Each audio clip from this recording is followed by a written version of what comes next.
Okay, the debate has just ended, and I'm here with my co-host, John Weston, who also is co-host of Conservatively Speaking every Saturday, 7 to 9, WCRN. John, what did you think? I found it pretty interesting. The first thing that I feel very badly about, I'm going to estimate the people in the audience is about 75, and I would say when you take away one of the candidate's supporters, that's going to cut the crowd in about half. And that's a shame that more people didn't come here to listen to these two gentlemen speak tonight. Now, I was surprised at the amount of differences. I mean, there were substantial differences between the two GOP candidates. I really thought that was a surprise. Well, I paid attention to this race, as you know, very close from its inception on this go-around. And yes, there are some wide differences. I am very disgruntled with the way some of the things have gone on. It's not,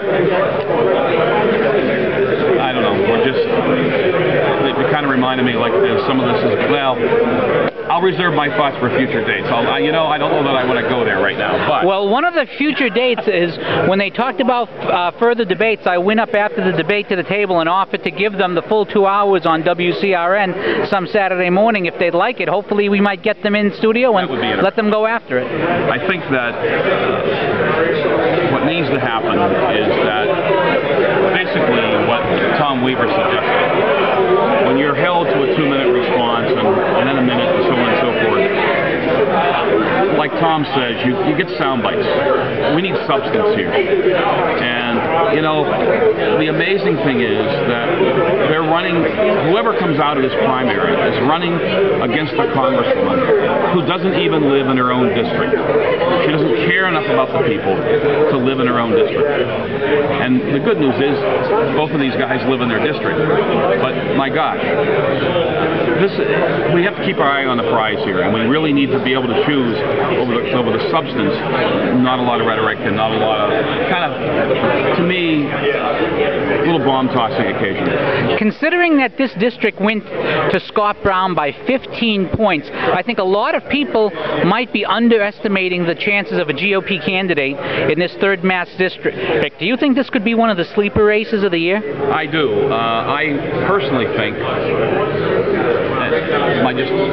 my own observations, I think that Tom Weaver has a better shot at beating the incumbent because Tom Weaver really has a good, strong base in his background, and I think he would make mincemeat out of her in a debate and really just show how weak that candidate is. I guess what frustrates me, too, about the incumbent is her husband was a nice guy. Nothing against him. I voted for the husband when he ran for president. Okay? But when an incumbent dies, what gives the spouse the right to that seat? It's almost like Scott Brown's the Kennedy seat. And I really think that the people of this district deserve more than somebody inheriting something.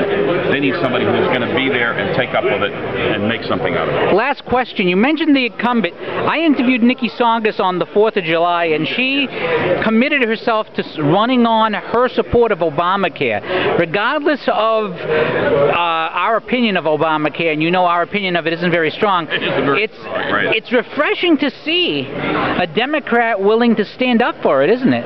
Well, and stand up for their votes anyways. Yeah, I guess it is refreshing. I mean, hey, if you voted for it, then you should stand up for it. The amazing thing that I kind of found tonight, by the way, for both candidates, that nobody brought up the fact about the sales tax on houses that will be paid for by the buyer to help fund Obamacare. And that's coming in 2013, unless we throw the brakes on this thing real quickly.